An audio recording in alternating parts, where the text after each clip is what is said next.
What's going on, everybody? This is Afro Think Tank. The topic of this video will be Africans hating African Americans and my experience.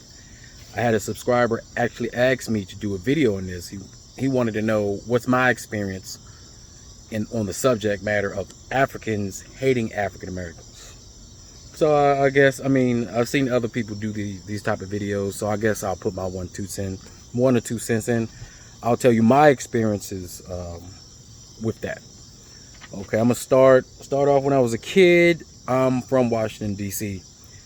Live in the Maryland area, so because of that, there's a lot of Africans here. We have a large population of Nigerians, Cameroonians, Ethiopians, and Eritreans here, along with other groups, but those are the main groups that are here. And I actually grew up with mostly Nigerians and Cameroonians, and there's a lot of Ghanaians here too. But most of my experiences have been with Ethiopians, Eritreans, and Nigerians, and Cameroonians, I would guess, yeah. So as a kid, I grew up, a lot of my friends were Nigerian, and I would have to say for the Nigerian community, I have never had a problem. I've never been treated differently. Their parents always treated me well. They always fed me. They were always nice to my mom. They let me come over their house. We'll go outside and we'll play. As kids, we'll play together. It was never any difference. And we're talking about from the 80s to the 90s and back in those days, when most of us were pretty ignorant about each other, to be honest. There was no social media back then. You just knew what people taught you. But all my experiences with my Nigerians as a kid was great. We ran the streets together, getting in trouble together, getting whipped by our parents together because we done messed up, going to the swimming pool together, messing with girls together, going to school together, playing sports together. There was no problems. It was always me, the African guy, the Jamaican dude, the Caribbean, the Trinidadian dude, because we have a large Caribbean population here too. And we mesh the same. Caribbean and African Americans are just, there's no problem. We don't have problems with each other. No. We don't have problems with each other. Never had a problem. The ladies, the ladies, the Nigerian ladies, the African ladies, they were always nice. They never spoke down to us, as kids. The girls, they never thought they were better than us. There was never a feeling of we're different, ever. And this is just my experience. Never. In Washington, D.C., in Maryland, we've been exposed. African Americans have been exposed to Africans here. Never had a problem. Okay, I would say older in my teenage years, when I started to travel out further into places in Maryland, Silver Spring, Maryland, where the majority of the population are Ethiopians and Eritreans, I did encounter, for some reason, the Ethiopians themselves. The ones I met, keep in mind, this is my experience. The ones I met, they seemed to have a thing that they were better than us. They kind of wanted to stay away from us. They looked kind of down on us as African Americans, but I noticed they also looked down on the Nigerians. They looked down on the Cameroonians. It's just what they did. The parents didn't really want their kids to interact with us at all, but we did anyway. The kids, they would tell us, they would say, my parents this, or I can't, we'll find out if the dad ever knew that we were dating an African American. Oh no, because they believe all the stereotypes. The Ethiopians, the Eritreans believed all the stereotypes. They just thought we was everything that white America said we were. That's what they believed, and they believed they were better than us. And that's the experience I had with them growing up. But the children, even though that's what they were being taught by their parents, they pretty much snuck out with us. So I had Ethiopian friends. I had Eritrean friends. Now keep in mind, at the time, I couldn't tell the difference between a Eritrean or Ethiopian, because they're the same people. All right, they're literally the same. It's just tribal conflicts and other things like that. And the Ethiopians I'm talking about are the ones that look like they obviously are mixed with Arabs. All right, those ones. All right, the ones that don't have as much Bantu admixtures in them, the ones that's not very Nilotic. They're not Nilotic Africans or Bantu Africans for the most part. Most of them are Bantu, but they're Bantu mixed with Arabs. They're very much mixed with the Yemenis. You can clearly see it. I mean, you look at a Yemenis person, which you probably barely get to know what a Yemenis look like, and look at an Ethiopian, you would see it. And it makes sense because Kush, Nubians did dominate and control those areas, so of course you would have mixtures there, you know. But the people you would call I don't even want to say the real or the original inhabitants of the area, they are Nilotic and Bantu. They look just like regular black folks in America that we would consider the stereotypical black folks, right? You know, but these Ethiopians, they definitely have a thing, you know. But that never discouraged me, you know, because I'll always talk to, you know, if I'm working with you, we'll talk, you know. And I learned that the ones that had certain views of us, once they got to know me, their ideas change. And the reason why I know that they have these prejudices against us, because I made them comfortable enough so that we could talk about it, you know. So they would tell me what their parents would say, what they thought originally when they came here, how they were told by white people to stay away from us. They cluster in their own little groups and whatnot. So then I would start to hang out with them and go to their bars, their coffee shops and stuff like that. And once you're there, once they get to know you, everything changes. They open up, they're wonderful, and they feed you. They're the nicest people in the world. You know, everything just changes once the ignorance dissipates. Once the miseducation is destroyed and they start to be educated once we start educating each other. Then I learned that there was a difference between a Eritrean and an Ethiopian, you know. And I started to learn about East Africa and the differences between the groups and stuff. So, you know, I have to say I've turned a lot of Ethiopians and Eritreans around in their mindset on what it is African American is supposed to be. Cameroonians, I think I might have had the best experience. I ain't gonna lie, the best experience with Cameroonian people. Cameroonian people taught me they're the ones who sparked my interest the most in West Africa. Telling me about their wedding ceremonies, telling me about their traditions, telling me about, you know, how things operate in Cameroon. And then they also taught me more about Nigerians. Because yes, I grew up with Nigerians, but I didn't know anything about the culture because they were just black people like me with an accent. And a lot of them was named Muhammad. My best friend was named Muhammad. I don't even remember what his first name is. Muhammad. I wish I could find him. I don't know where he is, you know, but if he ever sees this video, he recognized my face, hit me up. You know, he knows with Fleetwood, Maryland, he knows who he is. But Cameroonians, they painted the best picture of Africa to me. It just made me excited about it the most, about exploring and going. As I got older and I started to work in the field that I work in, I am around a lot of Nigerians, a lot of Ethiopians, and a lot of Eritreans. Now, as an adult, my experience with Nigerians has been pretty much the same. Brothers, always brothers. It's always family. Their arms are always open to welcome me in, and every other African American that's willing to open themselves up to them. Now, I have experienced the reverse of my African American brothers being prejudiced towards Nigerians, culturally, through things like the food choices that Nigerians eat. You know, Nigerians eat a lot of rich foods. You know, African people in general eat a lot of rich foods that's healthy, and a lot of African Americans eat a lot of processed foods that's not healthy. You know, especially at work. Like, Africans bring their food, their wives, their girlfriends, and then themselves. They bring food with them to work. Real food, not processed food. They don't go to McDonald's. They don't do all that. They bring food. So sometimes the food has it has an aroma, and some African Americans be very rude and insensitive about that. And that's because we have a lot of ignorant people in our community as well. Just like in any community has, if you're uneducated, you don't know nothing. You judge without having a foundation in any type of actual fact or truth or anything. And a lot of African Americans are they're still reacting from the thought of that Africans hate us. So they're just reacting to something they think, and they just don't know, right? So Nigerians are just wonderful. Ghanaians, all the Ghanaian people that I've met, I think I left them out. There's a lot of Ghanaian people. They've all been wonderful. They've all been very business oriented.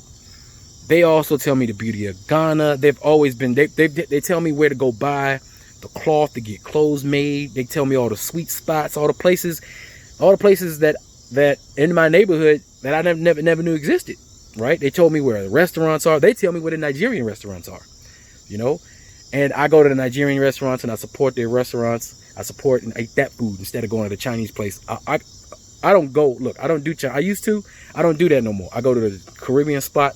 I go to the Jamaican spot, the Trinidadian spot, and the African spot. I support them. I can get my chicken and rice from the black folks. I don't need to go get it from the corner store, you know, with the Koreans, or the Koreans pretending to be Chinese and the Chinese, whatever. I don't need that food. We know what they do with their food. We know it's true. The stereotypes are based on fact. And I support my people over them. I'm support my people because the food is wonderful, tastes good. They give you the most food for your buck, and that's it, you know. So my experiences with Africans have been wonderful. Let's say, have I had any contention with any? I had this one, you know, I was in a club once with some friends, and I had to, I was with my Caribbean friends at a club in DC, and this African guy, you know, they're very aggressive in the club. The Nigerians, they're very aggressive with the women. They approach women differently, you know, and I wasn't used to that. And their aggressive approach towards the women I was with, they weren't my girlfriend, but we were together. So it was my job to be the protector of the women I was with, because that's what you're supposed to do. And he was pushing up on her, so I had to pretend to be her man. I'm like, hey man, you know, but he was so aggressive.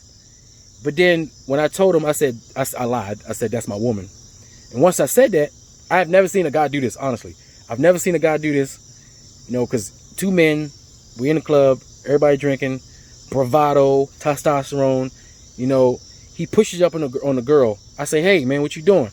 You know, I told the girl, he told me, hey, don't be doing that. Don't, you know, he said in his accent. I'm not gonna do his accent in this context, that I don't want you to feel like I'm being disrespectful, but he said it in his accent and I heard it. And then I said, this is my woman. And as soon as I said that, the level of respect, man, all that rah was gone. And as soon as he did it, I did it. And then we was like, hey man, it's cool. He's like, I'm sorry, I apologize. You know, I didn't mean to be disrespectful, blah, blah, blah. And I was like, oh, you know, it's fine, man. And we just diffused it and we partied together. I ain't never experienced that. I know how to de-escalate, but I know how to escalate and de-escalate, because I'm protecting my woman from a potential overly aggressive man, you know. But this Nigerian man, once he realized that woman was not available, his respect level was at the highest level. And you know, and we chopped it up after that, and it was all good, you know. So that was the only contentious thing I ever had there. Now, when I went to Nigeria, the people at the airport, all right, they noticed going into Nigeria, the people at the airport, they looked at me, they knew I was an African American. They looked at me a couple times. And what you coming here for? And you know what I said? I said, I'm coming home. This is where these are my peoples. And when I said that, their eyes just boom. Welcome to Nigeria. Brother, you're home. Every one of them was telling me I was home. No, I'm talking about the females, Customs and Border Patrol agents that they have there. I'm talking about the regular employees at the airport. They were just like, come on in. Yes. I mean, I've never felt so welcome in a place ever at the airport. It was so hospitable. It was so nice. They were just like, come in, please, come enjoy. You're going to enjoy, you're going to love it. Right? And then, you know, and that just made me feel, I was like, wow, I'm really feeling welcomed here. And then when I got to, you know, a kitty, you know, I got to the place where I'm doing my business and I'm building my house. The elders, okay, the elder people. I'm talking about the people in their 60s, 70s, 80s. I'm talking about the old folk. You know, the ones you're supposed to respect. These, you know, I revere elders. Let me tell you something. I respect my elders because I hope that I can one day make it to become an elder, and I hope I get the respect from the youth, the people. You know, I feel like I deserve that. You know, if I'm a good person, because you got some elders that don't deserve it. And what I made it a point as an African American to put my African American culture and ways away for a second, so I can absorb the African culture. I took the aggressiveness, because obviously we fighting over here in America. We fighting over. We got to stay, and we on the front lines every day. So we're always high alert. We always fight or flight. We always like that. We super aggressive. We have to be to live here, to survive here. But when I went there, I knew to turn it off. I said, in order for me to absorb the African culture, I need to put away my culture for a second, or not so much put it away, but I had to calm it down and show that I can be pliable and I can show the Africanness in me. You know what I'm saying? Because I wanted them to see the best part of African Americans. And by the way, the best part of African Americans is the African part in us. That's the best part of African Americans, is the part that's African. Everything about us that people love is the African part. I'm telling you. Anyway, so the elders, they would tell me, you know, they say they're surprised. The one thing I did, let me tell you, for all you African Americans, for all you Afro-Caribbeans, Afro-Latinos, when you go to Nigeria specifically, or any other country, learn their customs and greetings and do it to the fullest extent of respect. If you do that, it'll go a long way. Prostrating. I made it a point that when I was around the elders, I prostrated completely. Now, there's an easier way to prostrate that they do in a country where they kind of halfway prostrate. But prostration is very important to show that you have the humility to show the utmost respect to elders and people of respect. Let me tell you something. When I prostrated for the elders, all they saw was this African American who they already assumed was, even though they were so kind and nice, but they waited. They didn't judge me completely right away, but they already had an idea of what they thought I was going to be like. They thought I was going to be arrogant. They thought I was going to be lazy. They thought I was going to be aggressive. They thought I was going to be disrespectful. And I was none of those things. And they were shocked. They said, "You have manners. You have respect." I can't believe it. I was an ambassador. Everywhere I go, I'm an ambassador. I represent my people, and I make sure I do it well. You know what I'm saying? Because I don't want them talking bad about my people, and I don't want to be the cause of it. So everywhere I went, I got nothing but hospitality. I'm talking everywhere. It don't matter where I went. I was on the street, random people. I'm sitting here making my videos, like some of the videos I was making. People walking by, you know, they're not used to having cameras on their face, because you got to be worried about that. Everybody don't want cameras on their face. Even in America, everybody don't want to be on the camera, you know, so you got to be careful about that. And that's why sometimes it's very hard for people who go to Africa to really give you the full view, because sometimes you'll be in places and they're not there yet to where they're used to seeing stuff like that. So you just want to be respectful to the culture. Get the videos in when you can, but don't be too intrusive. But yeah, everywhere respect. Even like the dudes my age, right? These guys they weren't haters. It was not a hater in the sight. I mean, they'll say, "Hey, you American? Yeah. What's up, my brother?" They want to come and do the handshake. They give me dap up, you know, what's up, and they move on, right? When I went to the bank, right? When I walked in the bank to make my bank account, everybody stopped and looked at me. All the females were just gawking. I mean, they were. That's what they were doing, because I'm exotic, okay? I'm an exotic guy. I'm in the bank. What am I doing in the bank? They never seen someone like me in a bank. And usually, when you get that type of attention from ladies, you normally get the opposite reaction from the males. Every country I've been to in the world, it's been like that. When a black African American goes to that country, the women, because they like you because you're exotic and new, the men hate because you're a threat. All right? I've been to a lot of countries. Every single one of them, they were like that, except for Nigeria. The men were nice and humble. They just wanted to say hello. They just wanted to be in the aura and see what I was all about. I love that. I'm talking about young, strapping, testosterone-filled men. No hate at all. None. Zero. Zilch. Okay? When I was in Abuja, Nigeria, I had an encounter with 3 drunk Nigerians. 3 completely wasted Nigerians. I'm in the park. I'm walking around. And they say, "Hey, American white man." Let me tell you something. When I heard that, and of course, I'm not in my own country.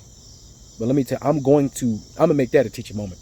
I walked up to these 3 drunk Nigerian men, and I educated them on to never, ever, ever, ever in their life, ever, ever call an African American white. Ever. I told them, I said, that's the worst thing you can say to us, especially after all that we've been through. Don't do it. But I didn't do it. I initially walked up to him in a very aggressive, upset way. I was ready for battle. All right, that's how mad I was. I didn't care where I was ready. But then as I got closer, I realized they weren't being malicious.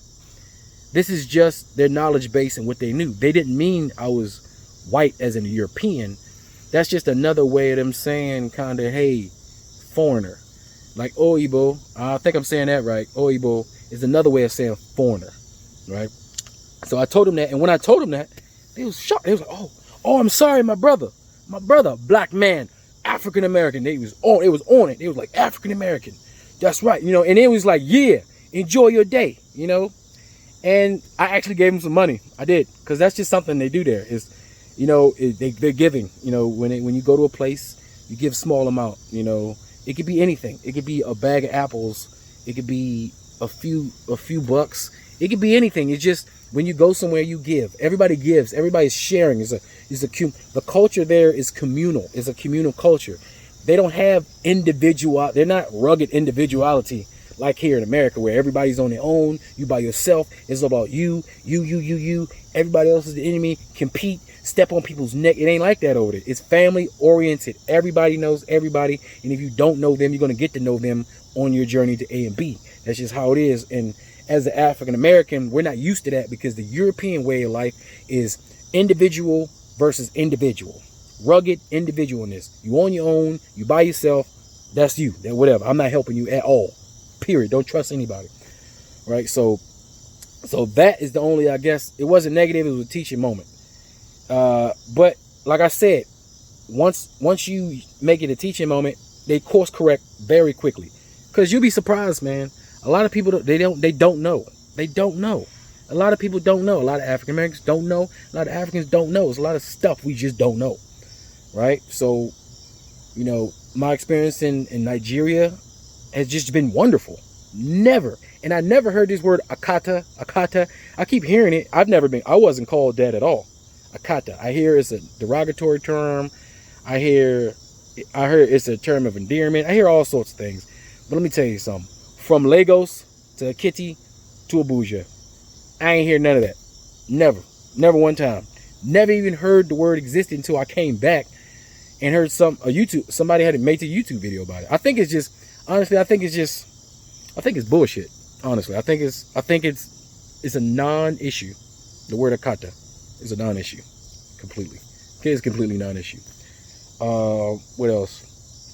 So yeah, so my experiences have been great, and I've been exposed to Africans for a long period, for my whole life. So from a baby all the way up to now, I've been exposed to various Africans, different Africans, my whole life. In that whole time, barely had any real negative experience ever. Every time I went to somebody, I knew a Ghanaian, he's from Cameroon, he's a prince. Went to his house, met a whole bunch of strangers. They treated me like I was family, fed me to death. One thing you gotta do with Africans, when they feed you, you eat. When they put food on your plate, you finish it. They don't play around with that food. You eat. Sounds familiar, don't it? Sounds like something African Americans do, right? Because we're very similar.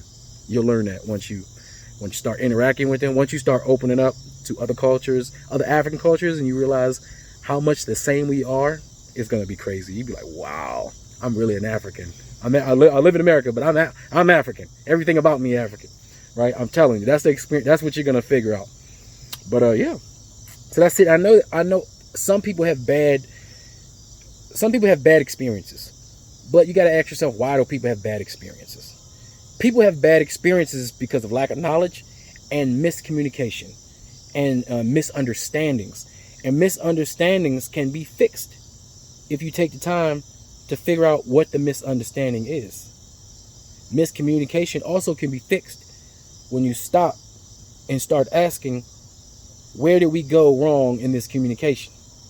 You know, and then once you do that, if you're mature enough in life to do that, you can turn bad situations around, or you can put things in context. Because there's a lot of African Americans that, because of our culture, clashed with the culture of Africans, and because of that, they have a negative view, and they carry that negative view.